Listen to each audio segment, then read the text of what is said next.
Shalom, beloveds of the King. Praise Abba Yahuwah. Here we are again today, and we are continuing with our Torah portions. And today we are looking at Shophetim, judges. And that is we are looking at Deuteronomy 16:18 till Deuteronomy 21 verses 9. And our Haftorah is Isaiah 51:12 till Isaiah 52:12. And this is what we are going to look at today. We are looking at our book where we are looking at Judges. And how interesting it is that in Isaiah the Father talks about raising up his judges in the last days. Once again, he will raise up judges. So we are to understand that the Father judges righteously, and he needs judges, because really in this day and age we are in a time where each man really does what they think is right in their own eyes.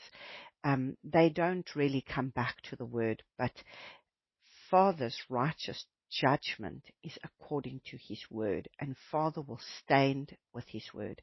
Yet you are people that judge things and say things and do things according to religious mindsets that they have, what they have been taught, but yet at the end of the day, void of the word. And so I truly believe that we need to come into righteousness in terms of what the word says. Let us pray. Abba Yahuwah, I just want to praise you and I just want to thank you in this day, Father. I thank you for what you are doing in this very hour, in terms of where our world might spin out of control, but you are in charge because you are our righteous judge.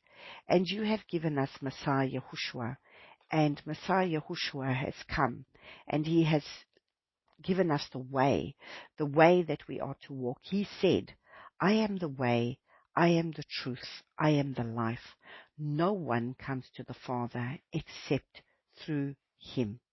And I thank you, Father, that we would truly understand the way is the way of righteousness. The way is the way of the truth that has already been laid out for us in Jeremiah chapter 6:16, when he says that we are to return back to the ancient paths, that this is the way that we are to go, that he did not come to be able to start a new religion. He came to be able to help us to come back to Abba Yahuwah and to the way that was already set before us, that he is the truth and that everything about him is the truth, and that he has given us his Ruach HaKodesh to be able to lead us into all truth.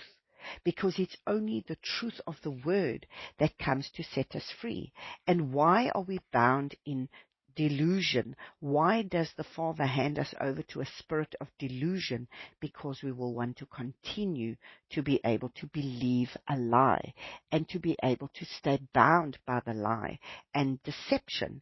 And that was exactly the enemy's plan from the beginning. The enemy's plan from the beginning was to bring us into deception and delusion. And when we have a lie, we will then be deceived. If we are deceived, we will then be disobedient.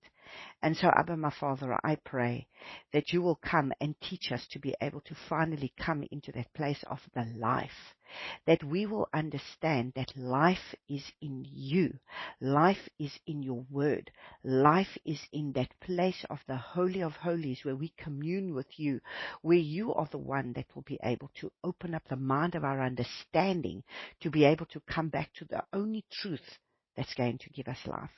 It's not our understanding in our mindset. It's not what we think. It's not what we study in terms of what's been given to us from our forefathers, but it's us returning back to the truth of your word that comes to be able to set the captives free. And so, Abba, my Father, I just want to thank you that you alone will be able to come and open up the mind of our understanding. I pray, Father, that I submit and surrender myself to you, that I am only a vessel. I am a vessel here to be able to be used, for you to be able to use my mouth to be able to speak your message. And so I pray, Father, that I submit myself to you completely and allow you to come and speak to my mind and speak through my lips, Father, the very oracles that's going to come from your heart.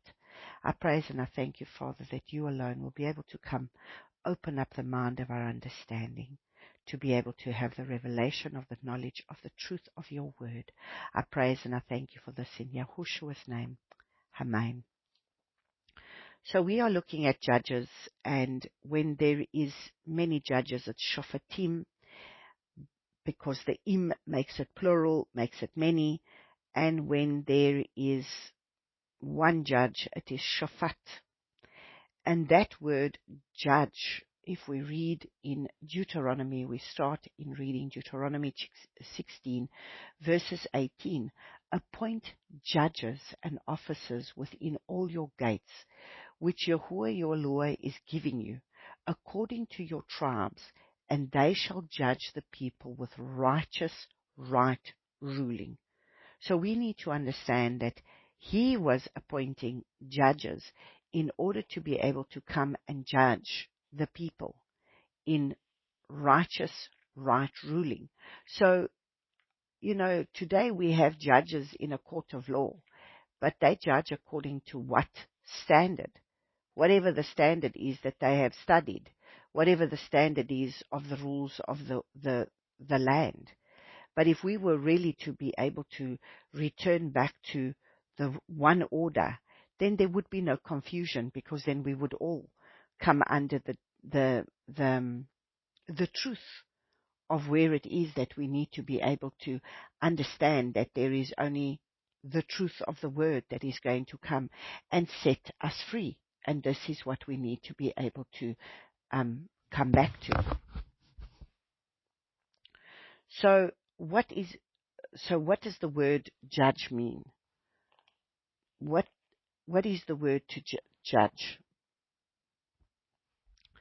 So Shaphat, judge, is to judge, govern, vindicate, punish, to act as a lawgiver or a judge, a governor, to rule, govern, judge, vindicating, to enter into controversy, to be judged, to pronounce sentence for or against, to vindicate, to defend, to plead, to reason, to rule. And that is Yahushua is our righteous judge. And so we need to understand that Yahushua is the one that is raised up now as our righteous judge, and he will defend and he will rule, but he will vindicate, but he will also pronounce sentence. And he's going to punish, to act as a lawgiver, and he will vindicate, and he will govern.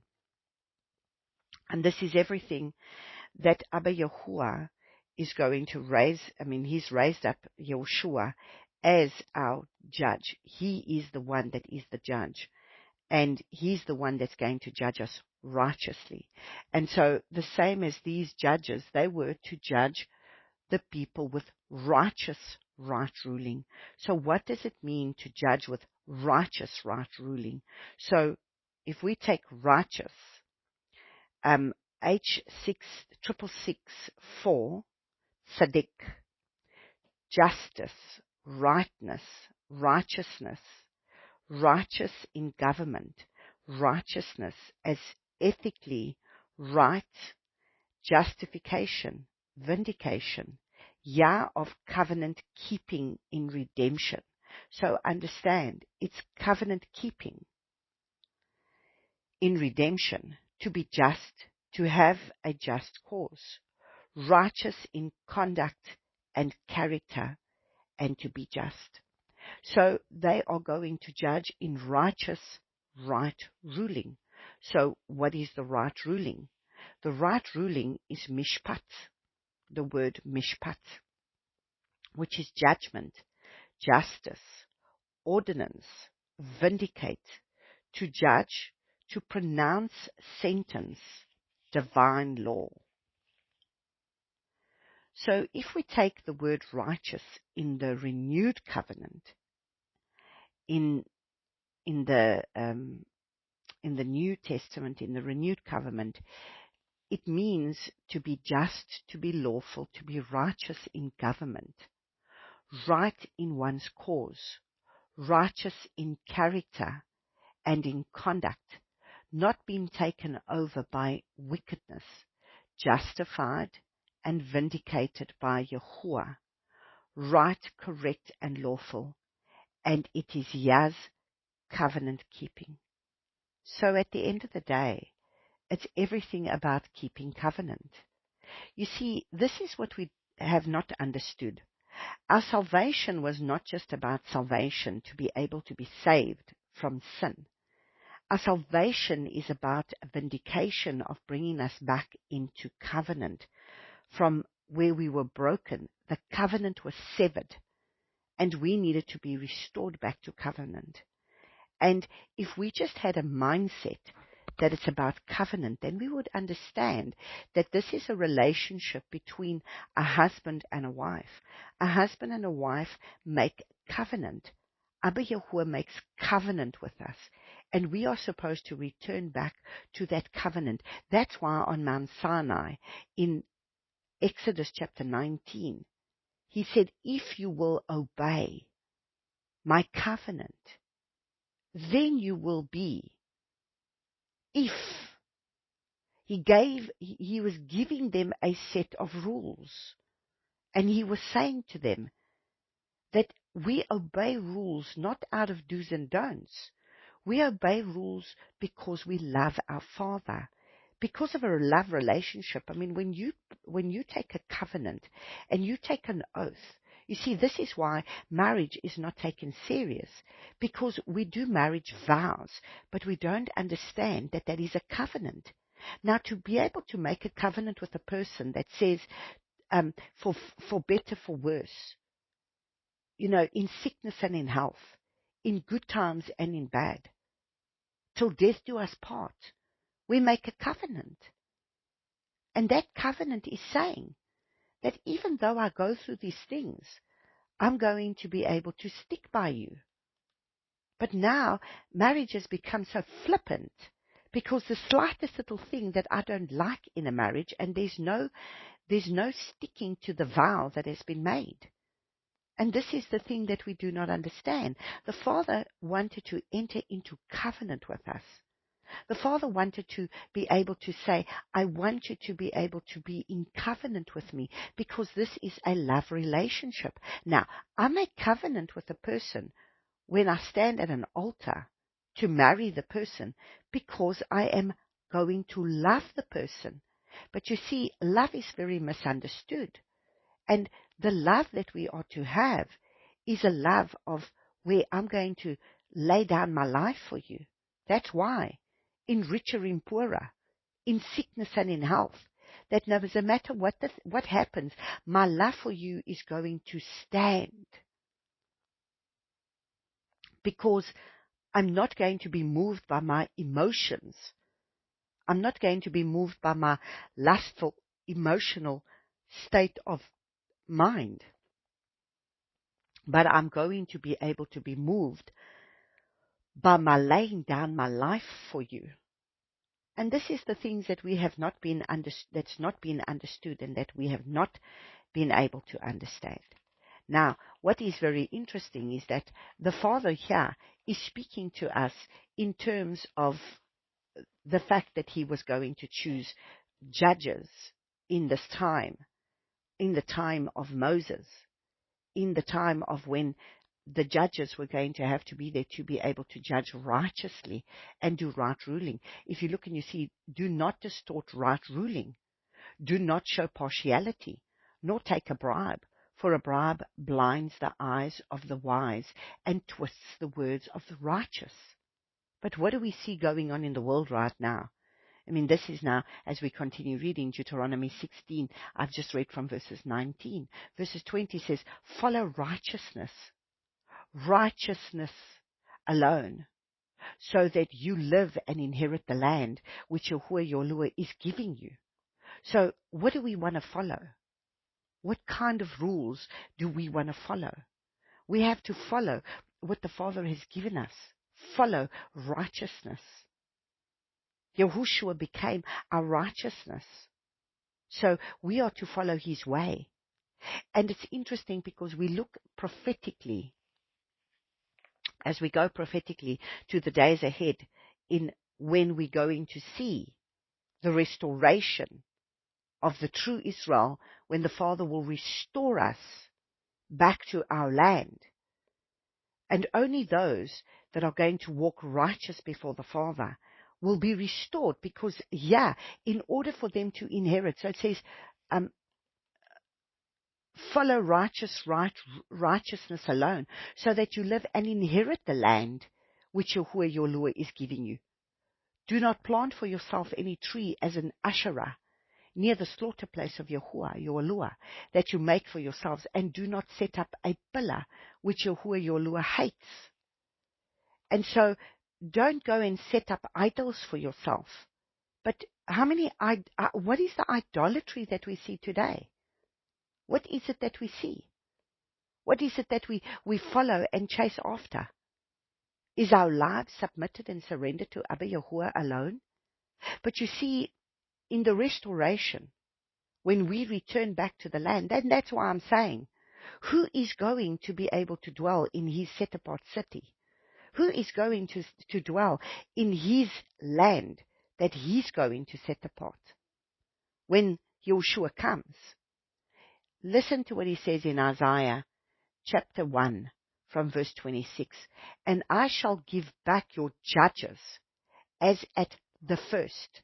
So there will be judges that are going to rise up as at the first, and your counselors as at the beginning. So he's going to restore to us judges. So what are those judges going to teach if we are not understanding our Torah, if we do not have a solid foundation? And your counselors as at the beginning. After this, you shall be called the city of righteousness, a steadfast city. So you see, if you don't understand righteousness, which is Yahuwah's covenant keeping, coming back to his ordinances, his precepts, his right rulings, his mishpat, then what have we got? We are running around with our own laws, our own rules, each man doing what they think is right in their own eyes. And he says, Zion shall be ransomed with right ruling, and her returning ones with righteousness. Now, if we don't have a solid foundation, Yeshua came to bring us back to the foundation that was lost. Yeshua came to be able to bring us back to our intimate relationship with the Father that was given to us from the beginning. Now, if we throw away the beginning of the book and we say, well, I don't know, I don't need this, I just need to follow Jesus. What did he follow? Because you are called to follow what he followed. Now, already you have a problem, because if you say you follow him, he followed the foundation of what is given in this book. He followed the Father's feasts. He kept the Father's Shabbat. He followed the Father's ways of how to eat and be set apart and be clean. But now we say we follow Jesus. What are we following, and who are we following? Because he was righteous. And this is the way that he didn't go against the Father's ways and his laws. He wasn't a covenant breaker. And the destruction of the transgressors and the sinners is together, and those who forsake Yahuwah shall be consumed. So those who are going to forsake Yeshua, forsake Abba Yahuwah, will be consumed, because we need to be able to come back to the truth of his word. And that is why if you go to Isaiah chapter 54 now, where he just turns around and he says that he's going to bring destruction on those that are not going to follow his way. Now listen to what he says in Isaiah chapter 24. The earth shall mourn. I'm reading from Isaiah 24 from verses 4. The earth shall mourn and wither. The world shall languish and wither. And the haughty people of the earth shall languish. For the earth has been defiled under its inhabitants, because they have transgressed the Torah, changed the law, broken the everlasting covenant. Now, that is why the world is going to come under destruction. But now we want to turn around and say it's all been nailed to the cross and nothing is important. Therefore, verse 6, Matthew 24, verse 6, therefore, a curse shall consume the earth, and those who dwell in it be punished. Therefore, the inhabitants of the earth shall be burnt, and few men be left. Few men will be left. Because the majority of those that call themselves believers, Christians, have not returned back to the Father's way. So what are we following, and who are we following? A counterfeit religious system that's been given to us that is lawless. So if we go to Deuteronomy chapter 17, and we look from verses 9, and it says, and shall come to the priests, the Levites, and to judge who is in those days, and shall inquire, and they shall declare to you the word of right ruling. So what are the Levites? The Levites were the priests, and they were the ones that were going to pass the right ruling. So do you see why? Who will be these judges? These judges at the end of the day will be his priests that he's going to raise up. So what kind of priests are we? Lawless priests? We can't be priests if we're lawless, because the priests were the ones responsible for bringing right ruling. And you shall do according to the word which they declare to you from that place which Yahuwah chooses, and you shall guard to do according to all that they instruct you. So you see, what instructions are we going to know to do if we don't even study his word? Do according to the Torah, in which they teach you, according to the right ruling which they say to you. You do not turn to the right or to the left from the word which they declare to you. So you see, if we don't study our Torah, if we don't study the foundation that was given to us, then what have we got without a foundation? These books have been given to us so that we may understand the Father's heart, that we may understand the Father's way. And the man who acts arrogantly, so as not to listen to the priest who stands to serve there before Yahuwah, your Eloah, or to the judge, that man shall die. So you shall purge the evil from Israel, and let all the people hear and fear, and no longer do arrogantly. So you see, people that come to the revelation of the knowledge of this truth and then say, well, I don't want it. I don't need it. Then you will have the righteous judge, the one Yahushua himself, who became the Word in person to judge you. And he gives each person who truly, truly loves him the opportunity to come and to the revelation of the knowledge of this truth. And the thing is that it's our choice whether we want to be able to receive it or not. And so if we go have a look at Malachi, let's go to Malachi chapter 2.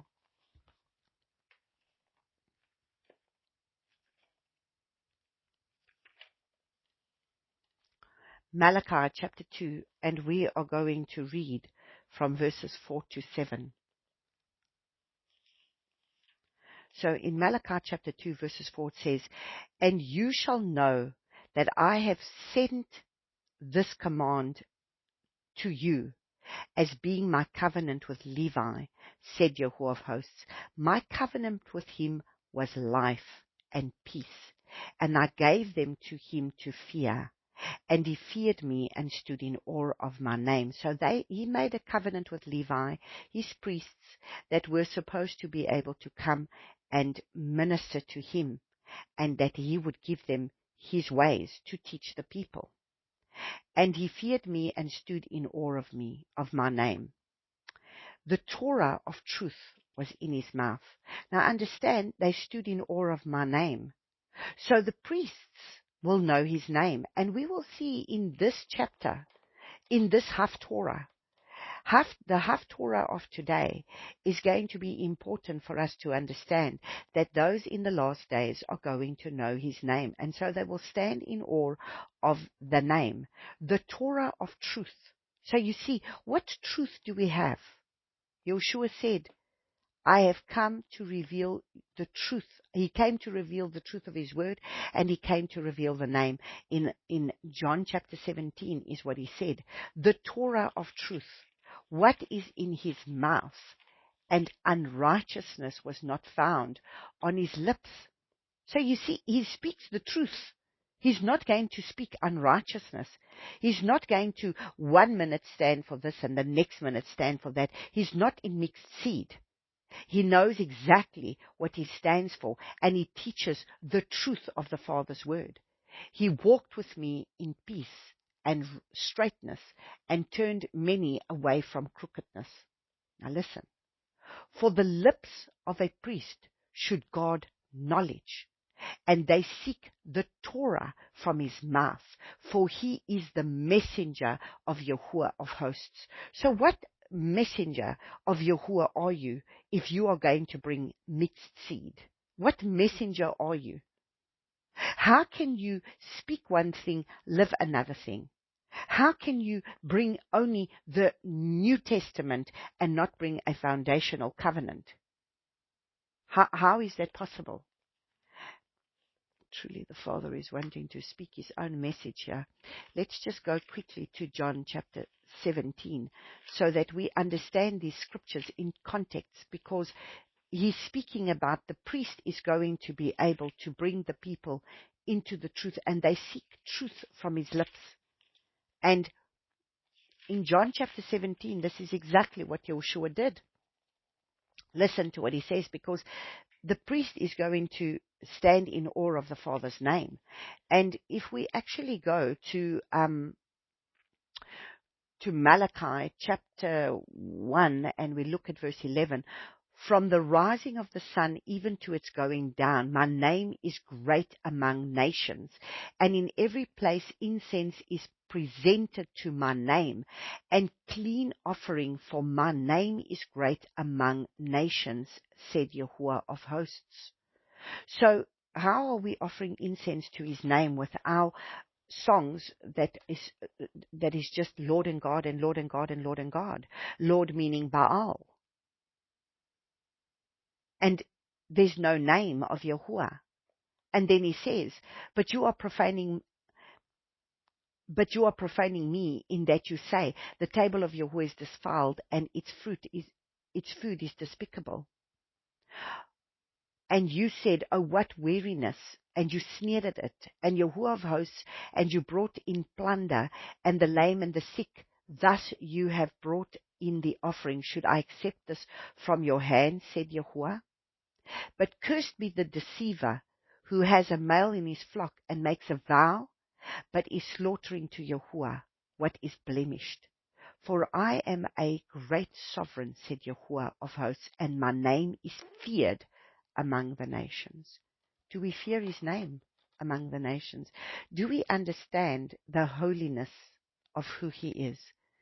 How can we take the name of Yahuwah upon our lips and not fear?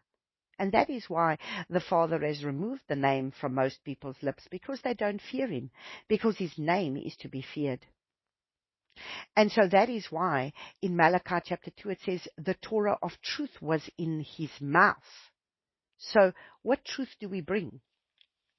And that he says, and he stood in awe of my name, and unrighteousness was not found on his lips. He walked with me in peace and straightness, and turned many away from crookedness.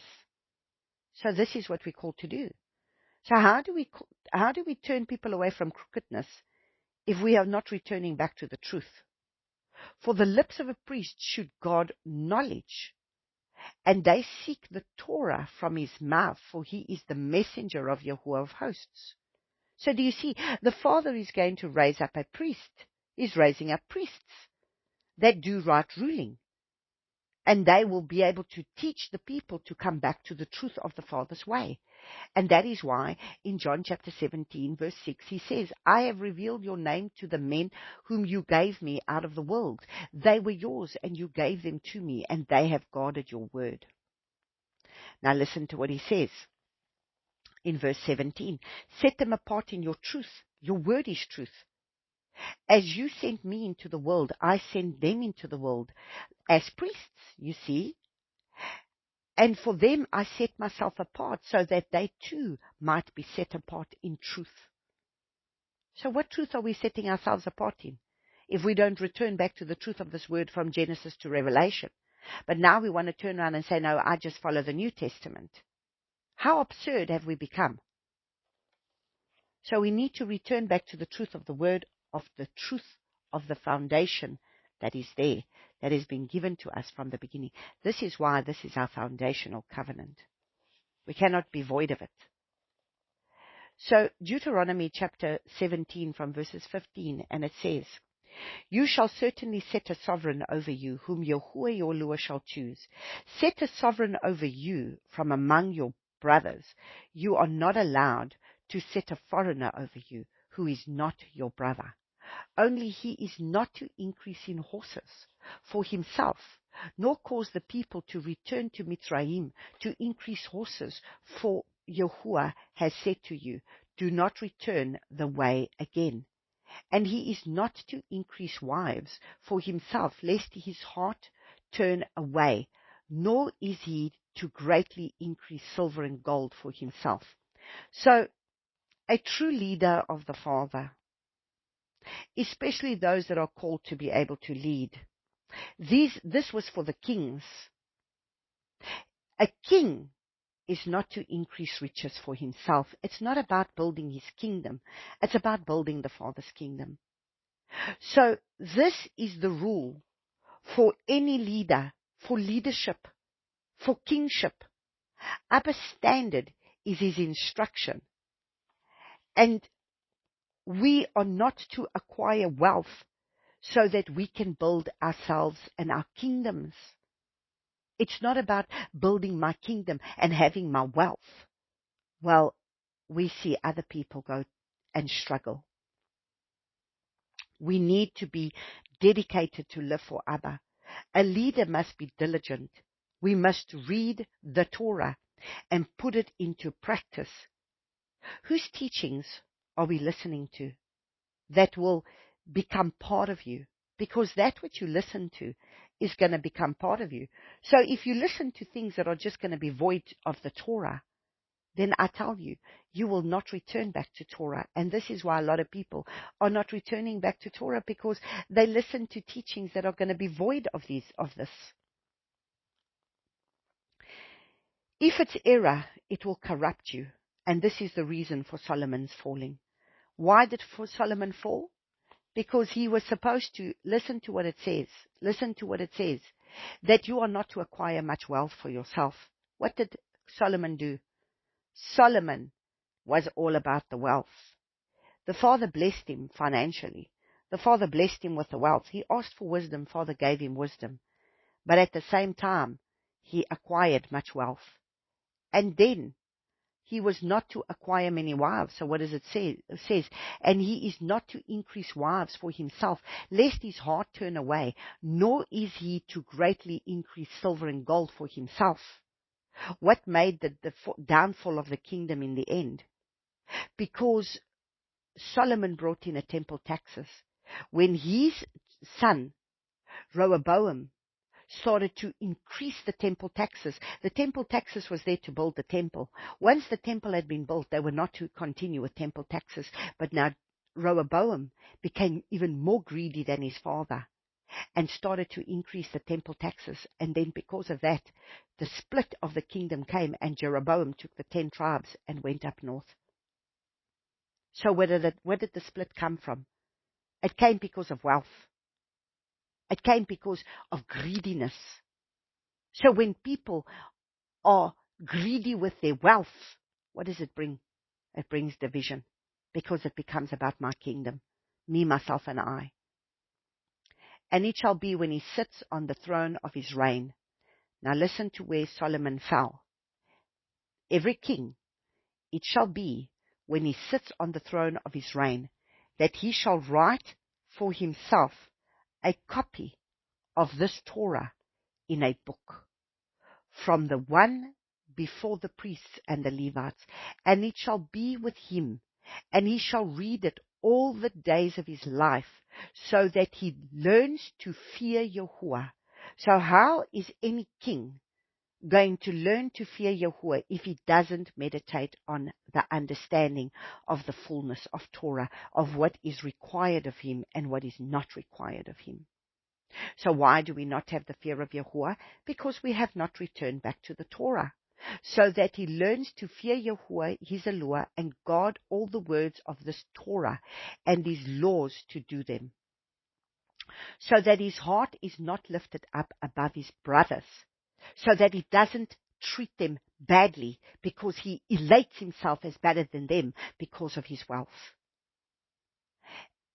and that his heart is not lifted up above his brothers, and so as not to turn aside from the command, right or left, so that he prolongs his days in his reign, he and his children in the midst of Israel. So the minute we start to be able to allow our wealth to want to dictate, to want to say, well, I am the one that owns the wealth, I am the one that will do what I want, that is when the danger starts to come in. And so this is what in the end made Solomon fall. Because you see, the Father gave Solomon wisdom. So Solomon thought that his wisdom was above the Torah. Solomon thought that his wisdom was, I don't need to be able to follow the Torah now. I don't need to be able to look into the Torah, because why? I now have all the wisdom. So he did not have a prophet to speak into his life. He did not have a prophet in order to lead him, because David always had a prophet speaking into his life. Saul had a prophet speaking into his life. What happened to Solomon? Solomon didn't have a prophet speak into his life, because Solomon thought he had all the wisdom that was necessary. He didn't even need to be able to read the Torah and meditate on it day and night, which is what was commanded him to be able to do. That so that his heart is not lifted up. But his heart became lifted up. He gained for himself much wealth. He gained for himself many wives, and those wives eventually led him astray. And he started to offer incense to the gods and to the Asherah of his wives, because he started to take on many foreign wives. So we are to understand that the Father is to be able to keep us intact. And that is why the Torah is to be able to bring us the fear of Yahuwah. How do we have the fear of Yahuwah and yet we do not study the Torah? And I'm not going to say that you only need to study the Torah. You need to study the renewed covenant in order for you to understand scriptures like what is love, 1 Corinthians chapter 13. And go deep into that and study Galatians chapter 5 from verses 19, works of the flesh. And go into detail in that and to understand nobody that is operating in the flesh is going to be able to enter the kingdom of Yahuwah and the things that is being done there. But then because there's people now that have come into Torah, that all they do is they just want to study Torah. Yes, but they're not studying the works of the flesh. They're not studying the renewed covenant. This is a complete book from Genesis to Revelation, and we are to be able to study it in its completeness. So we look at Deuteronomy chapter 18 from verses 4 to 5, and it says, the first fruits of your grain and the new wine and your oil and the first of your fleece of your sheep you give to him. For Yahuwah your Elohah has chosen him out of all your tribes to stand to serve in the name of Yahuwah, him and his sons forever. So Abba chooses his leaders to stand before him to teach the people.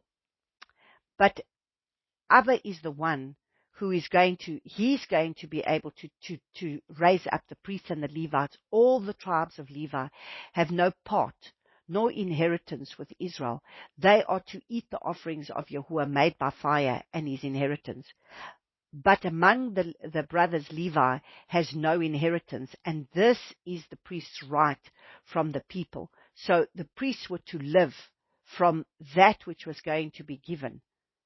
And so the first fruits of the grain and your new wine and your oil, the first of the fleece, for Yahuwah your Lord has chosen him out of all your tribes to stand to serve in the name of Yahuwah, him and his sons forever.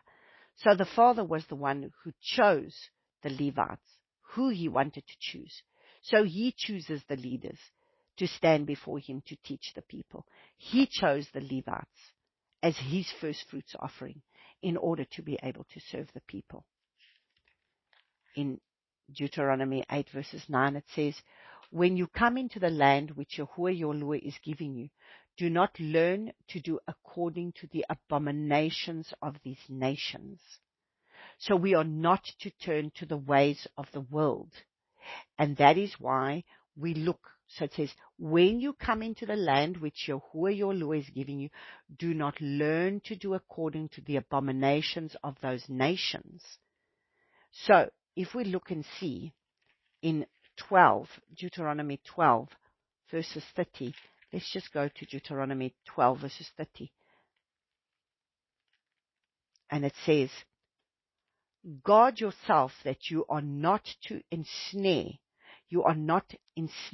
to follow them after they are destroyed from before you, that you do not inquire about their mighty ones, saying, how did these nations serve their mighty ones, and let me do so too.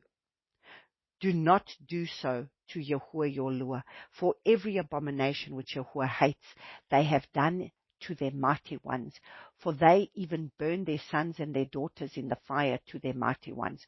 All the words I am commanding you, God, to do it, do not add to it nor take away from it. So we are not to learn the ways of the world. Now we might turn around and say, but we don't offer and burn our children. But people still offer their children to Molech by going through the abortions. So every abortion is offering your child to Molech, that you must repent, that we have to repent, and how much bloodshed is coming on the earth from all the children that are being aborted. So we might not maybe sacrifice it in the fire, but we are still sacrificing that baby by being aborted. So if we have a look at Deuteronomy 18 verses 13, and it says, be perfect before Yahuwah your Lord, for these nations whom you are possessing to listen to those using magic and to diviners. But as for you, Yahuwah Elohah has not appointed such for you. So be perfect. That's what he said, that Noah was perfect in his generation. He said to Abraham, be perfect, I am El Shaddai. Walk before me. Be perfect and walk before me.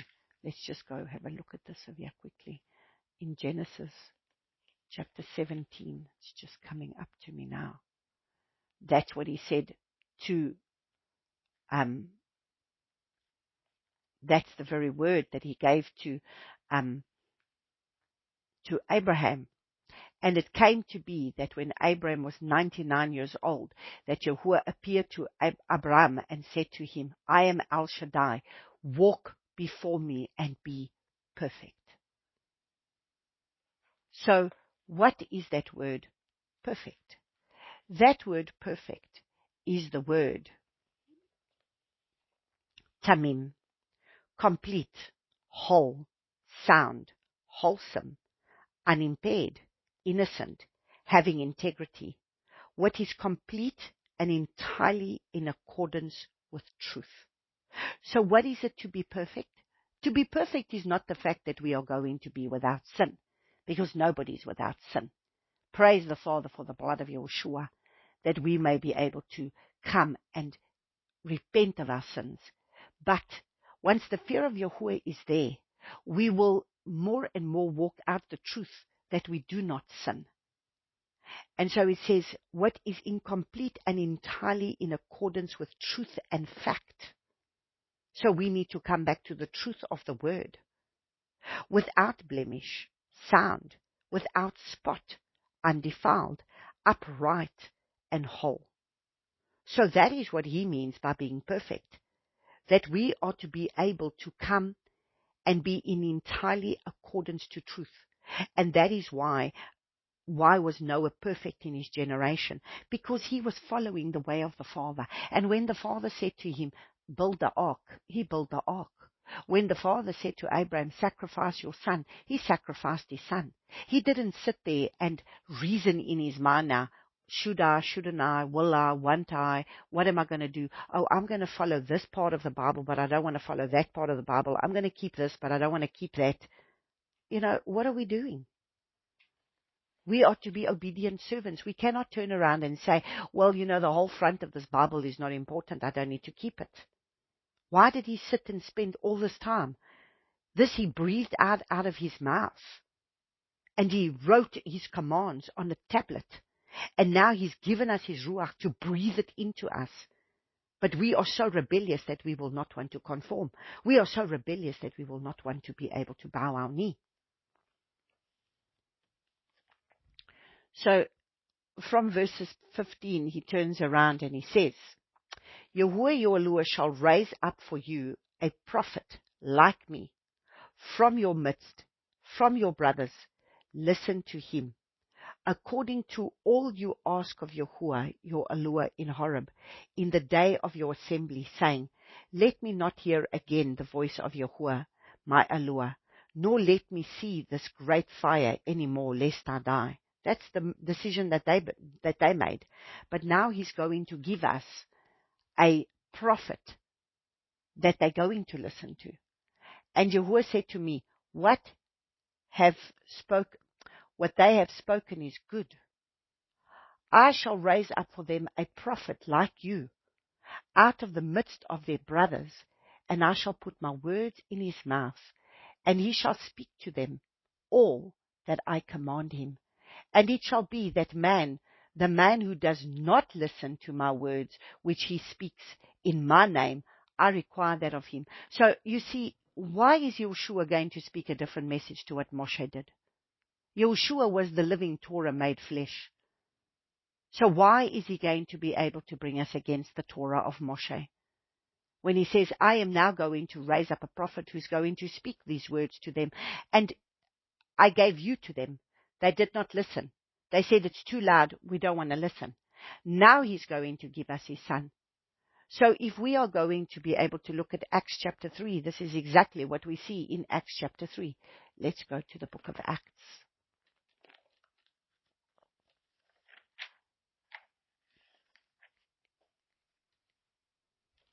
Acts chapter 3, from verses 22, and it says, and Moshe truly said to the fathers, Yahuwah your Elohim shall raise up for you a prophet like me from your brothers.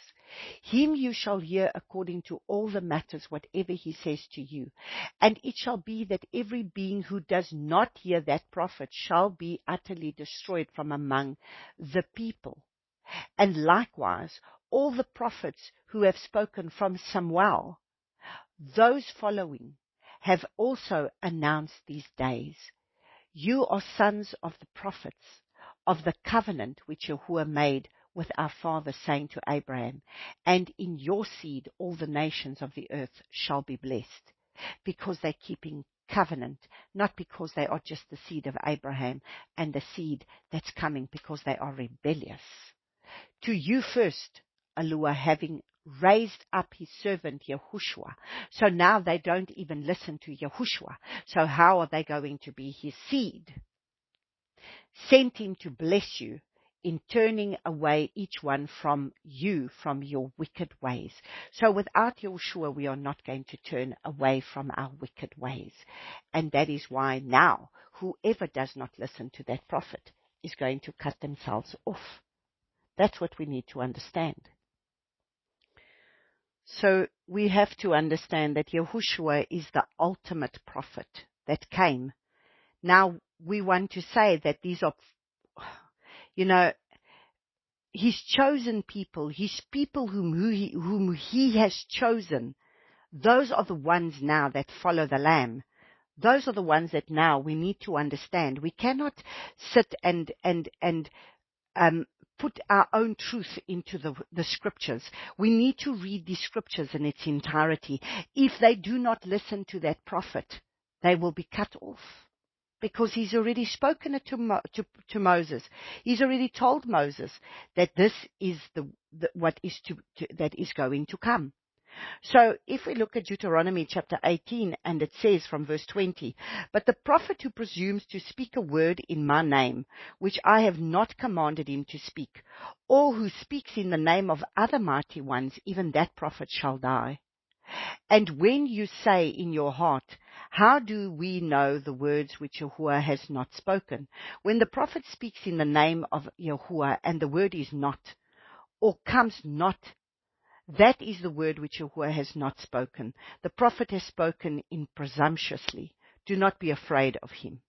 So there are many times that prophetic people will speak words that was not of the Father, that they assumed that it was from the Father, but it was not of the Father, because the word did not come to pass. So we have a look at 2 Peter, where we keep getting a warning. The Father warns us from these false prophetic things and false prophets. And so in 2 Peter chapter 2, from verses 1 to 3, it says, "But there also came to be false prophets among the people, as also among there shall be false teachers." So you see, the Bible is filled with the fact that there are going to be false prophets and false teachers. Yet it amazes me how easily people just get drawn by all these things that are out there, and that there is no discernment. And we need to discern, what do we listen to? Teachers that will come that will lead you astray from the truth. There are those false teachers that are coming that are leading people astray with studying the Torah to the letter of the word. And now eventually they're going to deny Yahushua, because people are drawn by the lusts of their flesh. And so it says, "Among the people, also among you, there shall be false teachers, who shall secretly bring in destructive heresies and deny the master." This is what is happening in the Torah movement. And I warn you, if you are listening to those teachings of this Rabbi Isaac of the called out believers, be very wary. Just like it says in the word, it says that where they warned them and said, "You follow Ambrose and this one." They warned them, they called them by name. They are going to lead you astray. That man will get you to be able to entangle you in such knowledge, but he's going to lead you astray from following the Master Yahushua, because that is what is happening. So be very wary with these rabbis that you are listening to, because they will lead you away from your Messiah. So they secretly, see, it's not blatant, they secretly bring in destructive heresies and deny the Master who bought them, bringing swift destruction on themselves. And this is the problem. People continue to listen to these people, because now they think, oh, they are the ones that we should follow, because they are the rabbis, they know the truth. Many shall follow their destructive ways, because of whom the way of truth shall be evil spoken of. So eventually they deny the New Testament. Eventually they start to deny Yahushua. And in greed, with fabricated words, that's exactly what it is. That man is about greed, and most of them will be about greed. And in greed, and this is the problem with these false prophets, It's all about greed at the end. Fame and fortune. And in greed with fabricated words, they shall use you for gain. From of old, their judgment does not linger, and their destruction does not slumber. So we ought to be so careful of these things that are out there. We ought to be so careful. So let us read Deuteronomy 19 from verses 9 and 10. When you guard all this command to do it, which I am commanding you today, to love Yahuwah your Lord, and to walk in his ways all the days, then you shall add 3 more cities for yourselves besides these 3, and so that innocent blood is not shed in the midst of your land, which Yahuwah your Lord is giving you as an inheritance, or blood guilt shall be upon you. But when anyone hates his neighbor, and shall lie in wait for him, and rise against him, and strike his being, so that he dies, then he shall flee to one of these cities. So here we see it talks about the cities of refuge. And this is where the people were to go to. This is the place where they would go so that they would be protected. So say now they killed someone by mistake. Say now you killed someone by mistake. Then that person's family is going to want to hunt you down to kill you. And so then they would have to go into places of refuge. And so these were the cities of refuge that were given to the Levites, that they were to be able to have these 3 cities. And truly the Father has spoken to me, and especially in the days that is coming ahead of us, with the things that are coming upon the nations of the world, that there are going to have to be places of refuge where people are going to have to run to be protected from the evil that is going to come upon the world. Where Father has already orchestrated, he's already given the mandate to people. I know many people that the Father has given them a mandate. I mean, I was given this vision already in 2002. I've carried this vision for 22 years because I know that destruction is going to come upon the nations. But there has to be a place, just like Joseph had to go and prepare a place for the people to be able to be protected, Abba Yahuwah's people to be protected. If the Father did not put them in Goshen, in Egypt, Israel would have ceased to be a nation. Israel would have been totally destroyed. And so that's why the Father has to have these places. Father will have these places of refuge where they will be protected. And this is something that Father has spoken to me, that we are to prepare these places of refuge for Him, for the last days, for His people to be able to come to and be protected. And so I really pray that these places will be erected in time with what we see coming on upon the earth. Deuteronomy chapter 20 from verses 1 to 4 says, when you go out to battle against your enemies, and shall see horses and chariots and people more numerous than you, do not be afraid of them. For Yahuwah your Lord, who brought you up from the land of Mitzrayim, is with you.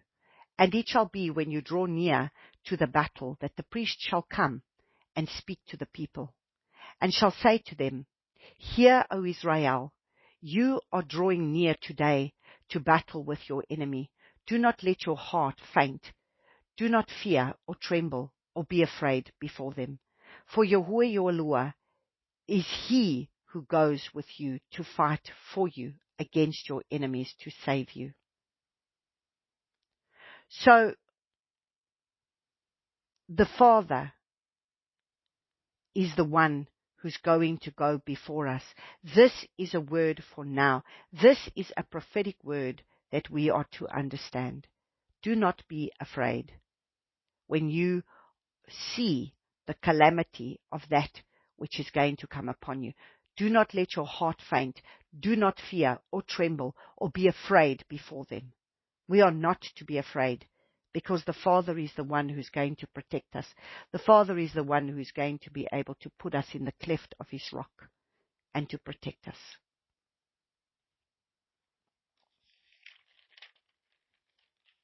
We are not to fear. We are not to fear the destruction that is coming upon the earth. We are not to fear the things that are coming. So many people right now are talking about this whole thing of, what's going to happen now with this, this eclipse that's coming on the 8th of April, and all of a sudden everything is flooded with this. And there are so many people that are going to start fearing. We are to keep our eyes on Yeshua. He's the one who knows the end from the beginning, and he's the one that is going to carry us, and he's the one who's going to protect us. We need to put our faith and our trust in him and him alone.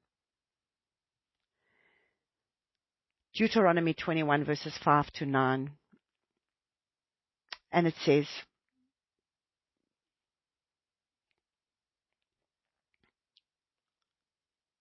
okay, we're actually going to read from verse 1. When anyone is found slain, lying in the field in the land which Yahuwah your Lord is giving you to possess, and it is not known who struck him, then your elders and your judges shall go out, and they shall measure the distance from the slain man to the cities around about. And it shall be that the elders of the city nearest to the slain man shall take a heifer, which has not been worked, and which has not pulled with a yoke. And the elders of the city shall bring the heifer down to the wadi with flowing water, which is neither plowed nor sown, and they shall break the heifer's neck there in the wadi. And the priest, the son of Levi, shall come near, for Yahuwah your Elohim has chosen them to serve him and to bless in the name of Yahuwah, and by their mouth every strife and every stroke is tried. And let all the elders of that city nearest to the slain man wash their hands over the heifer, whose neck was broken in the wadi. And they shall answer and say, our hands have not shed this blood, nor our eyes seen it. O Yahuwah, forgive your people Israel, whom you have ransomed, and do not allow innocent blood in the midst of your people Israel, and the blood guilt shall be pardoned to them. Thus you purge the guilt of the innocent blood from the midst, when you do what is right in the eyes of Yahuwah. And so at the end of the day, what does the Father want? The Father wants us to be able to stand in the gap. That's why the Father raises up the priests. The priests are his intercessors that are going to stand in the gap for the evil that is coming upon the people, for the evil that is coming upon the land. Deuteronomy chapter 22 verse 30 says that I seek for a man to stand the gap before a nation, and I found no one. Let that not be said of us in our generation, that we may be able to stand in the gap of the wickedness that we see that goes on around us, that we may be able to stand in the gap for the blood that is being able to be shed upon the earth, that we may be able to come before the Father and say, Father, will you please be able to come and wash the sins of our people with the blood of Yeshua that has already been shed. And so in Hebrews chapter 5, it's interesting because this is the work of the priests, and this is why this is prophetic. This is a lot of the prophetic work that the Father will get when we go into the nations that Elsie and I go, that this is part and parcel work that we go do, to be able to stand in the gap for that which has come, that is the wickedness that has come.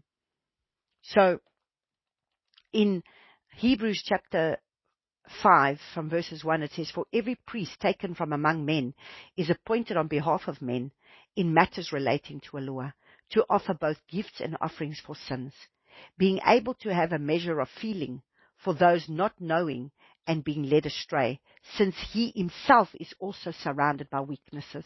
So sometimes there's some people that just go through so much. Why? Because if you haven't been through a lot, you do not know what it means to intercede for another. When you yourself has had to be able to go through these things, you understand exactly what it means to stand in the gap for someone else. But when you've been through nothing, you become self-righteous, and then you judge in your self-righteous way. And that is why we need to have suffered ourselves. In our suffering, we are able to stand before the Father on behalf of the sins of the people. And on account of this, he has to offer for sins as for the people, so also for himself. And no one obtains the esteem for himself, but he who is called by Elohim, even as Aaron also was.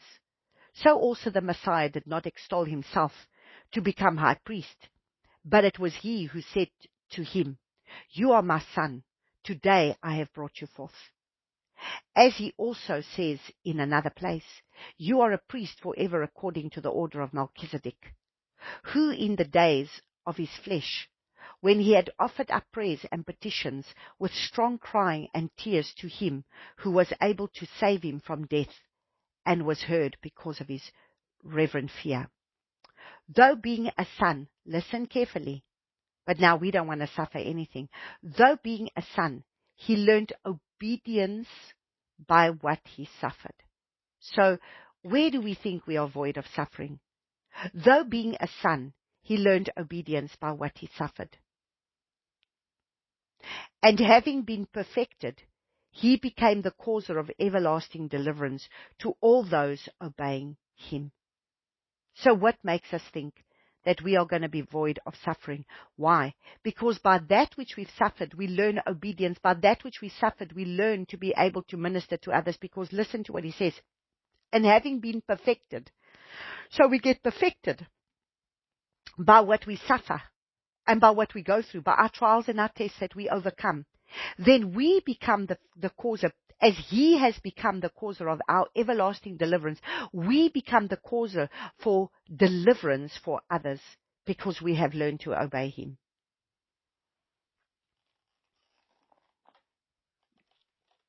Let us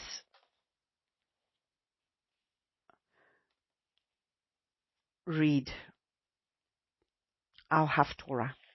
So now we are going to come to the place of where we are going to read our Haftorah.